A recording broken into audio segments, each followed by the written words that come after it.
नमस्कार, मैं हूं आपके साथ दीपक भतौरिया। हमारे खास प्रोग्राम बिग डिबेट में आपका स्वागत है। एमपी में बीजेपी उम्मीदवारों की अंतिम सूची जारी हो गई है और फाइनल लिस्ट आने के बाद से विरोध के स्वर उभरे हैं। जिलों से उठी ये आग भोपाल में आकर धधक रही है। मुख्यालय में टिकट कटने वाले दावेदारों के समर्थक लगातार प्रदर्शन कर रहे हैं, तो वहीं बड़े नेताओं को घेर रहे हैं, तो उनका पुतला भी फूंक रहे हैं। इसी पर चर्चा करें उससे पहले देख लेते हैं रिपोर्ट। जैसे ही बीजेपी कांग्रेस से सूची जारी की है, वैसे ही दोनों दलों में विरोध के स्वर खुलकर सामने आ रहे हैं। बीजेपी उम्मीदवारों की 5वीं लिस्ट जारी हो जाने के बाद 22 विधानसभा सीटों पर प्रत्याशियों का विरोध हो रहा है। इनके अलावा 6 सीटों पर बगावत खुलकर सामने आ चुकी है। लाहौर में बीजेपी के रसाल सिंह ने बीएसपी से ताल ठोक दी है। भिंड में बीजेपी विधायक संजीव कुशवाहा ने चुनाव लड़ने का ऐलान कर दिया है। मुरैना में पूर्व मंत्री रुस्तम सिंह के बेटे राकेश सिंह बीएसपी से चुनाव लड़ रहे हैं। रेगांव में पुष्पराज बागरी और रानी बागरी ने भी चुनाव लड़ने का ऐलान कर दिया है। सीधी में विधायक केदारनाथ ने निर्दलीय चुनाव लड़ने का ऐलान किया।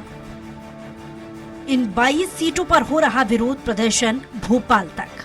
टीकमगढ़, पवई, भोपाल दक्षिण पश्चिम, त्योंथर, जबलपुर उत्तर, उज्जैन उत्तर, बुरहानपुर, जोबट, अलीराजपुर, काला पीपल, ग्वालियर पूर्व, ग्वालियर दक्षिण, अटेर, रेगांव, नागौद, वारासिवनी, होशंगाबाद, भिंड, महू, मनावर, महेश्वर और देपालपुर, ग्वालियर पूर्व विधानसभा सीट से बीजेपी ने पूर्व मंत्री माया सिंह को प्रत्याशी बनाया है।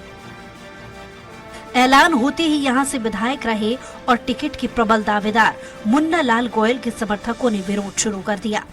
सिंधिया के महल जय विलास पैलेस के अंदर प्रदर्शन किया। गोयल समर्थक सिंधिया की गाड़ी के सामने लेट गए, सिंधिया के पैरों में गिर गए और टिकट बदलने की मांग की। सिंधिया ने खुद जमीन पर बैठकर मुन्ना समर्थकों को समझाया कि उन्हें एक बार बात तो कर लेने दो। बुरहानपुर से टिकट नहीं मिलने पर पूर्व सांसद और दिवंगत नेता नंद कुमार सिंह चौहान के बेटे हर्षवर्धन चौहान ने नाराजगी जताई है। भिंड से बीएसपी विधायक संजीव सिंह कुशवाहा को बीजेपी से टिकट नहीं मिलने पर उनके समर्थक सड़क पर उतर आए। पूर्व मंत्री और उज्जैन उत्तर सीट से विधायक पारस जैन को टिकट नहीं मिलने के बाद उनका दर्द छलक आया। उन्होंने सोशल मीडिया पर खुलकर दिल की बात की।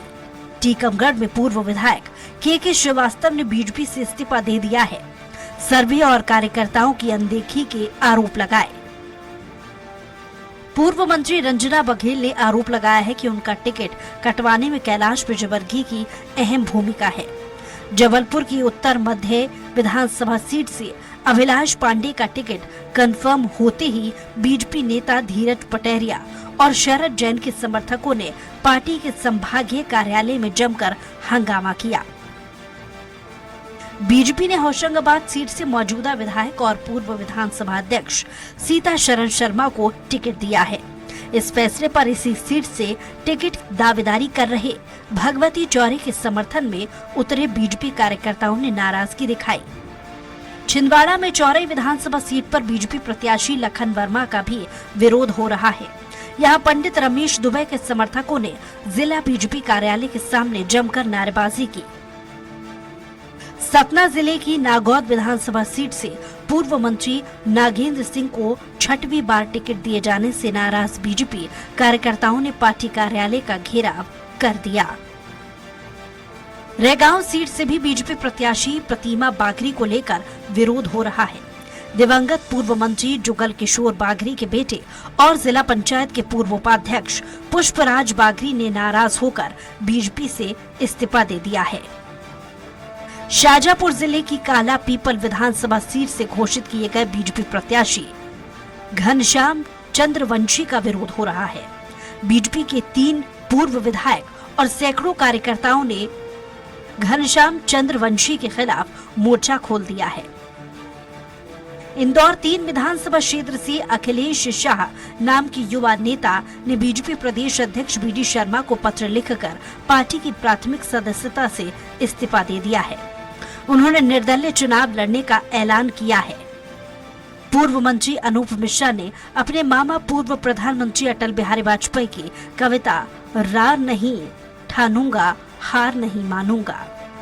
पोस्ट पर गुस्सा जाहिर किया। भोपाल में पूर्व मंत्री उमाशंकर गुप्ता के समर्थकों ने प्रदेश अध्यक्ष वीडी शर्मा को घेरा।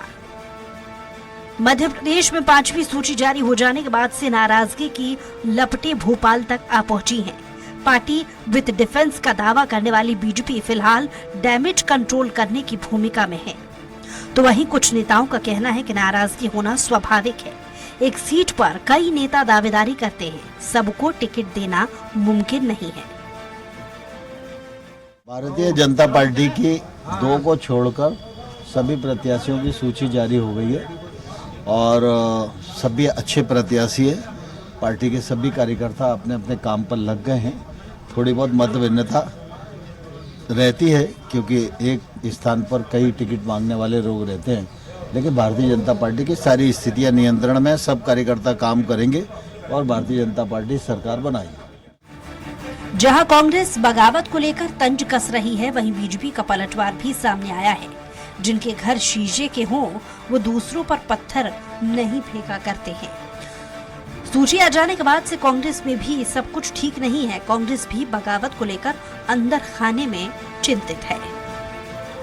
बहरहाल मध्य प्रदेश चुनाव के मुहाने पर है। ऐसे में दोनों ही प्रमुख दलों को जितना खतरा सामने वाली पार्टी से है, उतना ही डर अपनों से ही है कि कहीं अपने भीतर घात न कर दे। ऐसे में सवाल है कि आखिर नाराजों को कैसे दोनों ही दल मनाते हैं, कैसे कांग्रेस बीजेपी में ऑल इज वेल होगा। सलमान खान, स्वराज एक्सप्रेस। और इसी मुद्दे पर चर्चा करने के लिए खास पैनल हमारे साथ जुड़ा हुआ है। वंदना त्रिपाठी जी हैं, बीजेपी प्रवक्ता। वंदना जी, आपका बहुत बहुत स्वागत है। आनंद जाट जी हैं, जो कि प्रवक्ता है कांग्रेस का। आनंद जी, आपका भी बहुत बहुत स्वागत है। और अजय वोकल जी हैं। अजय जी, आपका भी बहुत बहुत स्वागत है, जो कि वरिष्ठ पत्रकार हैं। वंदना जी, जिस तरह से रामायण में जब रावण ने एक बात कही थी कि राम जीते इसलिए नहीं कि वो महान थे, क्योंकि मेरे अपने उन पर मेहरबान थे, तो ये कहीं ना कहीं ऐसा लग नहीं रहा कि जब अपने ही रूठ जाते हैं तो सामने वाले दुश्मन से ज्यादा अपनों से खतरा रहता है? देखिए दीपक जी, जो राजनीतिक परिप्रेक्ष्य में अगर देखा जाए, जब भी चुनाव आता है तो हर एक विधानसभा से बहुत सारे प्रत्याशी आवेदन भरते हैं। हर प्रत्याशी की ये मंशा रहती है कि उसे टिकट मिले।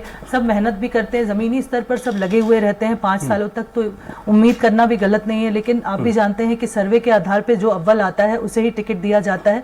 तो जो बाकी के प्रत्याशी हैं उनका रुष्ट होना या थोड़ा बहुत नाराजगी दिखाना वाजमी भी है। और क्योंकि हम एक परिवार है, हर पार्टी एक परिवार की तरह होती है, और जैसे परिवार में अपने एक दूसरे से रूठ के थोड़े देर के लिए रूठ के नाराज होकर चले जाते हैं, लेकिन वो पार्टी का दामन कभी नहीं छोड़ते। क्योंकि व्यक्ति पार्टी अगर कोई चुनता है तो वो उस पार्टी की विचारधारा से संतुष्ट होता है। तो इस प्रकार की नाराजगी किसी भी दल में होना एक आम बात है चुनाव के समय में, क्योंकि एक पार्टी हर व्यक्ति को संतुष्ट नहीं कर सकती और हर व्यक्ति को टिकट नहीं दिया जा सकता। नहीं, परिवार के लोग नाराज होकर कुछ देर के लिए साइड हो जाते हैं, समझ में आता है, लेकिन कुछ परिवार के लोग खुद के केंद्रीय मंत्री के साथ धक्का मुक्की और उनके गनमैन को पीट देते हैं, कुछ गाड़ियों के नीचे लेट जाते हैं, कुछ तो पेट्रोल डाल के किसी पार्टी के खुद को आग लगाने की कोशिश करते हैं। ये आप छोटी मोटी घटना इन्हें नहीं कह सकती हैं, वो तो चुनौती दे रहे हैं खुल्लम खुल्ला। कांग्रेस का एक विधायक है मुरैना के, वो तो साफ साफ कह रहे हैं सुमावली से, वो तो कह रहे हैं कि अजब सिंह अब 606 सीटें में आप जीत के दिखाओ, कौन सी जीत के दिखाते हो। तो ये कैसे अपना परिवार और अपना ये छोटी मोटी घटनाएं कह सकते हैं? देखिए, इसमें कई बार बहुत सारे असामाजिक तत्व भी मिले रहते हैं और ऐसा लगता है कि वो पार्टी के कार्यकर्ता हैं, पर वो पार्टी के कार्यकर्ता नहीं होते हैं। उनका सिर्फ मुख्य उद्देश्य होता है समाज में किसी भी प्रकार से एक तनाव का माहौल लाना। तो इस तरह के जो असामाजिक तत्व होते हैं वो इस तरह की घटनाएं करते हैं, और अगर कुछ पार्टी के कार्यकर्ता भी इस तरह से कर रहे हैं तो वो निंदनीय है। हर कोई अपने दल का जो भी नेता चुन के आता है, प्रत्याशी चुन के आता है, उसका साथ देना चाहिए, उसके साथ चुनाव प्रचार करना चाहिए। क्योंकि कभी भी कोई भी पार्टी चुनाव लड़ती है तो वो अपनी पार्टी के लिए चुनाव लड़ती है, अपने चिन्ह के लिए चुनाव लड़ती है। जैसे हम कमल के लिए चुनाव लड़ते हैं, कमल निशान ही हमारा नेता है। ये मानकर अगर हम कार्यकर्ता भाव से कार्य करेंगे तो सही रहेगा। अगर कोई ये कर रहा है तो ये गलत है और इसको मैं निंदा करती हूँ। सर्वे के लिए जो आपने जिनके टिकट काटते हैं वो यही कह रहे हैं कि हमें 2-3 बार लॉलीपॉप थमाई जाती है कि इस बार देंगे, पक्का इस बार देंगे, फिर भी नहीं मिलता।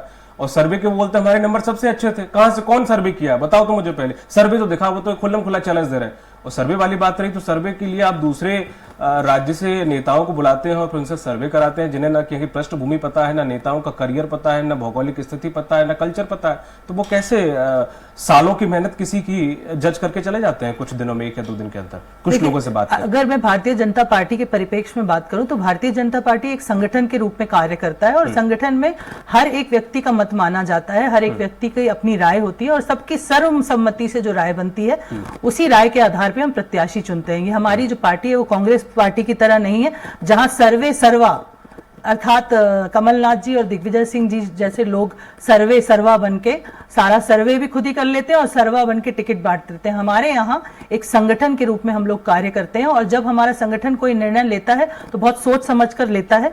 और जो बाहर से हमारे केंद्रीय नेतृत्व आया हुआ है वो इसलिए आया हुआ है क्योंकि आप भी जानते हैं कि मान लीजिए कोई कार्य कर रहा है तो किसी भी प्रकार का कोई उसमें अगर त्रुटि होती है तो कुछ विशेष मार्गदर्शन अगर प्रदान कर सकते हैं तो इसीलिए उसके लिए हम केंद्रीय नेतृत्व को बुलाते हैं चुनाव प्रबंधन की दृष्टि से। और ऐसा नहीं है कि केंद्रीय नेतृत्व जो आया है वो टिकट डिसाइड करता है, सब लोग सर्वसम्मति से मिलकर सर्वे के आधार पर, फिर से मैं कह रही हूं कि सर्वे के आधार पर, क्योंकि अगर आप भी जानते हैं कि कोई रेस होती है उसमें बहुत सारे लोग दौड़ते हैं और अगर 1 इंच के मार्जिन से भी कोई पीछे रह जाता है अगले व्यक्ति से तो वो विजेता कहलाता है जो पहले लाइन को क्रॉस करता है। तो इसी प्रकार से जनता के बीच में जो जनप्रिय पाया जाता है, लोकप्रिय पाया जाता है, जिसके पास जनाधार होता है, जो जनता से जुड़ा रहता है, उसे ही पार्टी प्रत्याशी के रूप में उतारती है।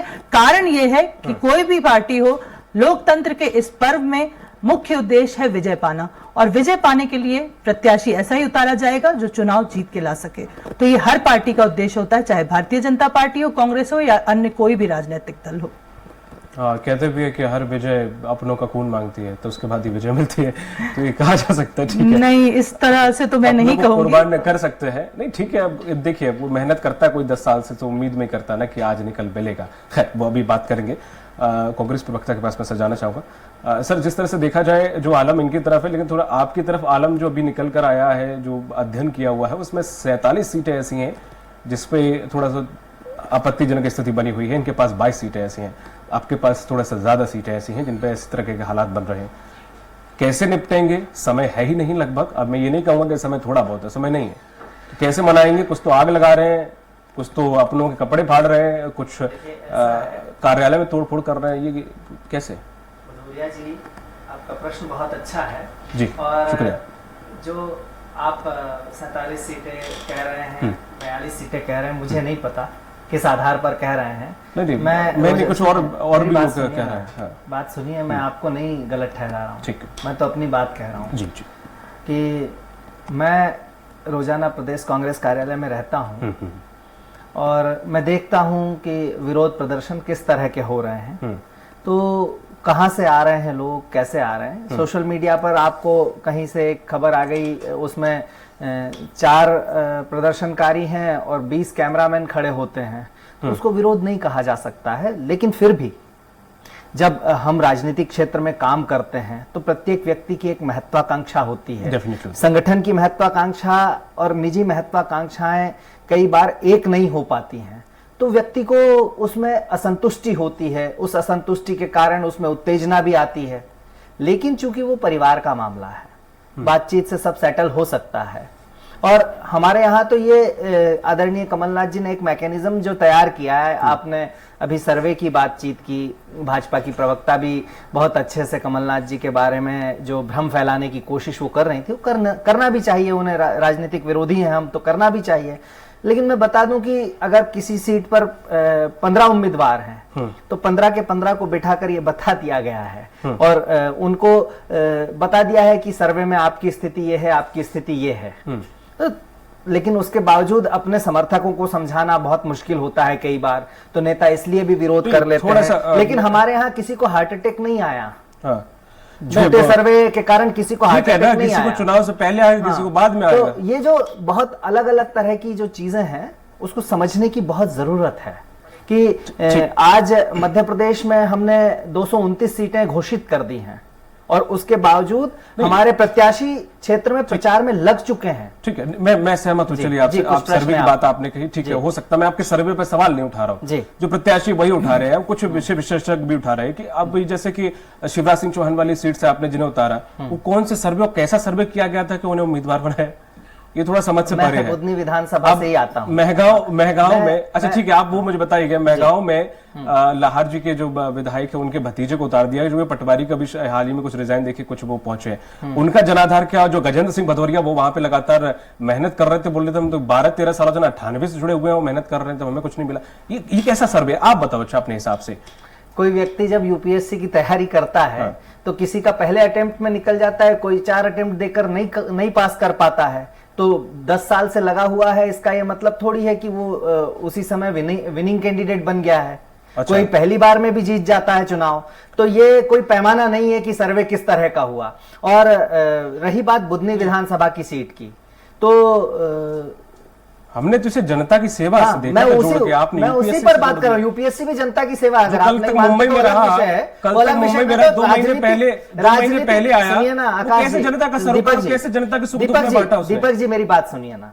हाँ बताइए ना सर। आप राजनीतिक जीवन में भी कोई व्यक्ति पहली बार में चुनाव जीत जाता है और कोई 3-3 चुनाव लगातार हारता है, ये कैसे होता है, जबकि वो भी 12-15 सालों से काम कर रहा होता है। तो ये आप अगर नहीं समझना चाहते वो अलग आपका विषय है, ठीक है, तो आप हो सकता है आप उसे हाँ, सही वो करोगे। आप नहीं समझना चाहते वो आपका लुकआउट है। ठीक है। लेकिन मैंने यूपीएससी का उदाहरण भी जनसेवा के तौर पर ही दिया था। ठीक है, तो ठीक। बहरहाल ये नहीं है, ये प्रश्न ये है कि आज कांग्रेस पार्टी का एक एक कार्यकर्ता, जो कार्यकर्ता विरोध कर रहे हैं वो भी जानते हैं कि हमें अपनी बात पार्टी फोरम पर कहनी है, लेकिन 20 सालों से जिस आतताई सरकार के खिलाफ लड़ रहे हैं, क्या हम विरोध करके उसी के साथ चले जाएंगे? नहीं, बिल्कुल नहीं जाएगा कांग्रेस का कार्यकर्ता। भाई अपनों से लड़ने की बजाय हम भाजपा से लड़ेंगे ना, ये कांग्रेस का कार्यकर्ता करेगा। वो भाजपा जो नेमावर कांड के लिए, आदिवासियों पर अत्याचार के लिए जिम्मेदार है, वो भाजपा जिसने किसान कर्ज माफी की योजना बंद कर दी, वो भाजपा जिसने महाकाल लोक में घोटाला किया, तो क्या कांग्रेस का कार्यकर्ता उस भाजपा के साथ चले जाएगा? बिल्कुल नहीं जाएगा। वो विरोध करेगा भाजपा का और कांग्रेस के साथ रहेगा। अजय जी, जिस तरह से ये जो समीकरण जो बता रहे हैं कि कार्यकर्ताओं ने यूपीएससी का सर ने एग्जाम दिया कि यूपी का एग्जाम क्लियर कर लेता पहली बार में, बाकी नहीं कर पाते। अरे जो जनता के सुख दुख में सालों से उनके साथ काम कर रहा है, जनता का उसके साथ स्नेह जुड़ा हुआ है। यहाँ पे पढ़ने और पढ़ाने की तो बात है ही नहीं, कोई अनपढ़ नेता बने हुए। तो अब ये किस तरह से समीकरण बिठाया गया, 2 सीटों का उदाहरण तो बड़ा सिंपल सा था और बड़ा लोग दे भी रहे हैं तंज कस कस के। तो मैंने ये 2 उदाहरण उनके सामने रखे, तो आप इस पर क्या तर्क रखते हैं?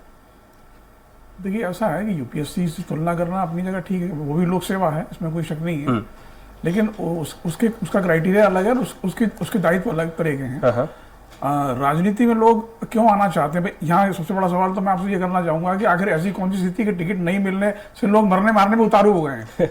अगर जनसेवा के लिए अगर आप राजनीति में आना चाह रहे हैं तो जनसेवा के तो बहुत सारे रास्ते हैं। बिल्कुल है, क्योंकि राजनीति अब लाभ का धंधा में तब्दील हो चुकी है, इसलिए स्थिति ये बन रही है कि लोग कपड़े भी उतार रहे हैं, कपड़े फाड़ भी रहे हैं, हमले कर रहे हैं, एक दूसरे की जान लेने में उतारू हैं। मतलब ये दृश्य तो वाकई में बड़ा निराशाजनक है।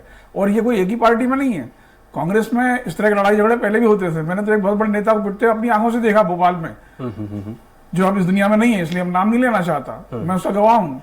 और ये करीब 20-25 साल पुरानी घटना है। तो कांग्रेस में तो इस तरह से होता रहता है, क्योंकि वो उसको लोकतांत्रिक तरीका मानते हैं। लेकिन भारतीय जनता पार्टी में ये इतने बड़े पैमाने पर हम पहली बार देख रहे हैं कि असंतोष जो है इस रूप में सामने आ रहा है। उसका सबसे बड़ा कारण जो मैं समझ पा रहा हूँ वो ये है कि दोनों पार्टियों के अंदर, और खास करके बीजेपी की बात कर रहा हूं मैं, इंटरनल मैनेजमेंट का सिस्टम इनका खत्म हो चुका है। पार्टी में अब कोई ऐसे नेता नहीं बचे हैं जो कार्यकर्ताओं को समझा सकें और उनके बीच समाज स्थापित कर सकें। दरअसल असंतोष फैल इसलिए रहा है कि कोई कम्युनिकेशन नहीं है ऊपर से नीचे तक। अगर उनको पहले ही समझा दिया गया होता कि भाई आपको टिकट नहीं मिल रहा है और क्यों नहीं मिल रहा है, तो शायद इतना असंतोष सामने नहीं आता। तो ये बहुत बड़ा गैप है। ये जो इंटरनल मैनेजमेंट है पार्टियों का, ये दरअसल ध्वस्त होता जा रहा है। और कारण ये कि लोगों की व्यक्तिगत महत्वाकांक्षा इतनी बड़ी होती जा रही है कि पार्टी का जो आंतरिक तंत्र है वो कमजोर होता चला जा रहा है। एक कहावत कही जाती है कि शेर के मुंह में खून लगना। तो ये विधायकों में बड़ा देखा जाता है कि एक बार अगर विधायक वो बन गया तो फिर वो बना ही रहना चाहता है, और उसका मकसद सिर्फ एक ऐसे होता है कि विधायक बनना ही बनना है, चाहे कुछ भी हो जाए, बाकी किसी को मौका मिले ना मिले, मैं हारूं या जीतूं भी करके पार्टी जो भी हो मुझे टिकट दे दे। ये ऐसी विचारधारा क्यों आ रही है लोगों के अंदर? ये ऐसा सिस्टम क्यों बना दिया? पार्टी ने बनाया है कि खुद धारण कर रहे हो? ये तो वही मैं कह रहा हूँ ना कि दरअसल पार्टी सेकेंडरी हो जाए, व्यक्तिवाद सबसे हावी होने लगा ना कि मुझे ही टिकट चाहिए, मैं ही सब कुछ करूंगा। हाँ। बल्कि जिनको 6 बार जिताया जा चुका, टिकट दिया, वो भी निराशा में कह रहे साहब मुझे नहीं दिया गया। आखिर क्या पूरी जिंदगी भर का पट्टा लिखा के आप लाए हैं? आखिर वजह क्या है, और किस हद तक आप जाके जनसेवा करना चाहते हैं, और जनसेवा के नाम पे आपने किया क्या है, जनता को तो ये सवाल पूछना चाहिए। बिल्कुल सही बात है। वंदना जी, जिस तरह से देखा जाए बीजेपी ने कैडर बेस्ड पार्टी मानी जाती है, वो इसका जो मैकेनिज्म ऊपर से लेकर नीचे तक बड़ा हायरार्की, बड़ा ड्रामेटिकली बहुत स्ट्रांग मानी जाती है। लेकिन अभी इस बार के चुनाव में मध्य प्रदेश में बाकी कई राज्यों से ऐसा देखने को नहीं मिला, छत्तीसगढ़ में भी ऐसा कुछ देखने को नहीं मिल रहा फिलहाल। लेकिन एमपी के अंदर ऐसा क्यों है? कहां पे हम लूज कर रहे हैं, कहां पे अपने कार्यकर्ताओं में कम्युनिकेशन गैप कर रहे हैं, या फिर जो रूठे हुए मनाने में? क्योंकि अब तक बीजेपी डैमेज कंट्रोल करने में भी बहुत माहिर है, लेकिन इस बार ऐसा कहां चूक हो रही है कि ये डैमेज कंट्रोल नहीं हो पा रहा है?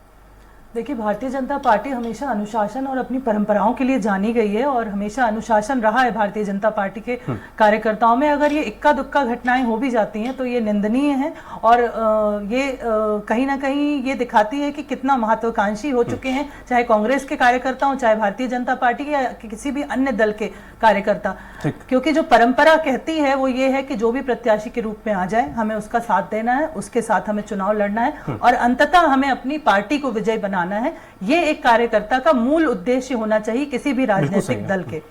भारतीय जनता पार्टी में अगर इस तरह की घटनाएं हो रही हैं तो वो कहीं ना कहीं कोई असामाजिक तत्व भी करा सकता है, क्योंकि ऐसा हुआ है, पूर्व में ऐसा हुआ है कि कुछ घटनाएं ऐसी हुई हैं जिसमें कार्यकर्ताओं को बरगलाने का काम कुछ असामाजिक तत्वों ने किया है। तो देखिए, पार्टी के जो वरिष्ठ नेतृत्व है वो बात करेगा। आज आपने देखा सिंधिया जी ने कैसे रोड में बैठकर लोगों से बात करी, तो इस पर हम जरूर कंट्रोल करेंगे, और बहुत जल्द ही अनुशासनहीनता हो रही है किसी भी प्रकार की, अगर हमारे पार्टी के कार्यकर्ता कर रहे हैं तो अवश्य उस पर हम लगाम लगाएं, क्योंकि भारतीय जनता पार्टी में कार्यकर्ता हमेशा अनुशासित रहने के लिए जाने जाते हैं। मैं तो एक क्वेश्चन लेना चाहूंगा सभी लोगों से, थोड़ा संक्षिप्त में आंसर करिएगा। वंदना मैम, जिस तरह से देखा जाए कि जैसे कि आपने कहा 5 ऐसे कैंडिडेट हैं जिन्होंने ताल ठोक दी कि वो निर्दलीय लड़ेंगे, किसी पार्टी से लड़ेंगे।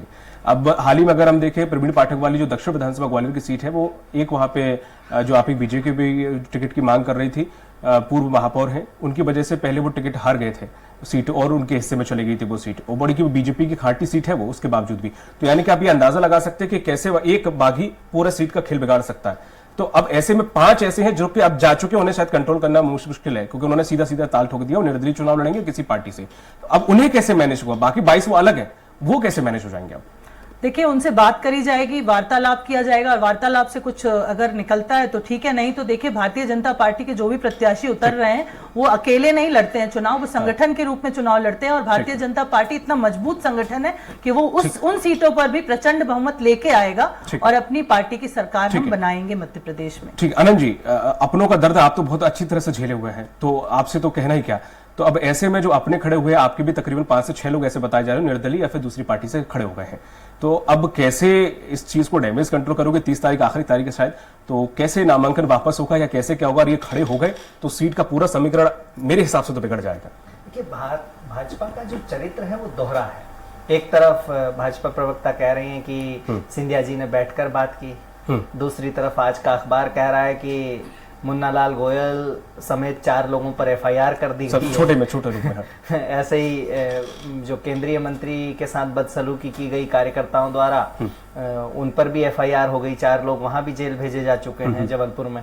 तो जबकि ये परिवार का मामला है, भाई निर्णय लिया है, कार्यकर्ता अगर हमें पलकों पर बिठाते हैं, बड़ा नेता बनाते हैं, बड़ा संगठन बनाते हैं, तो जब उनका प्यार जो है वो हमें स्वीकार है, तो उनका गुस्सा भी हमें स्वीकार करना पड़ेगा। ये बहुत ऐसा समय है जहां उनकी उत्तेजना को प्यार से पीठ सहलाकर, कंधा देकर जो है सहयोग में लेकर उनको समझाने की जरूरत है, और कांग्रेस पार्टी और आदरणीय कमलनाथ जी का पूरा नेतृत्व इस काम में लगा हुआ है।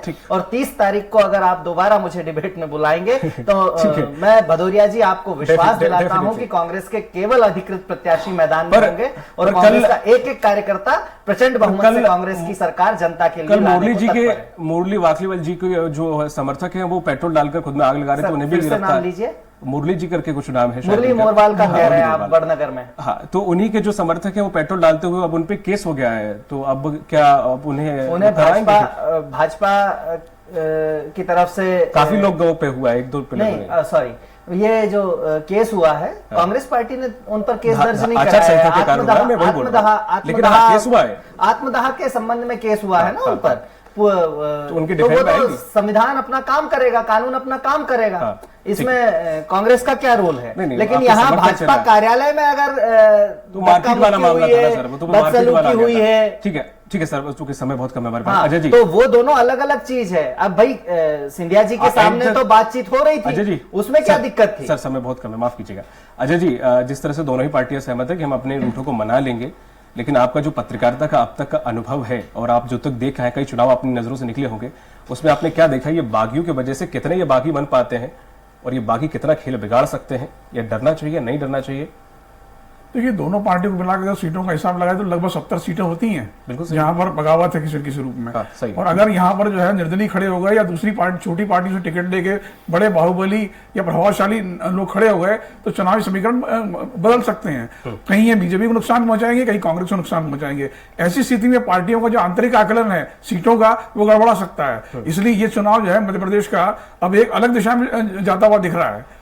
जो उसके अंदर बागी मुद्दे तो अपनी जगह, अगर ये बागी जो फैक्टर है ये अगर काम कर गया तो सीटों का समीकरण ही गड़बड़ा जाएगा। बिल्कुल। चलिए, बहुत बहुत शुक्रिया बंदर जी आपका, और वकील सर आपका भी, और साथ ही साथ कांग्रेस प्रवक्ता सर आनंद जी आपका भी इस डिबेट में शामिल होने के लिए। चुनावी मैदान में युद्ध लड़ने से पहले बीजेपी और कांग्रेस को घर के आंगन में अपनों से दो हाथ करना होगा, अन्यथा यही अपनों की शिकस्त का कारण बनेंगे। इन घरेलू योद्धाओं को अगर कृष्ण की तरह कर्ण को समझाने में जो पार्टी नाकामयाब होती है, उसके लिए युद्ध जीतना आसान नहीं होगा। दीजिए इजाजत, नमस्कार।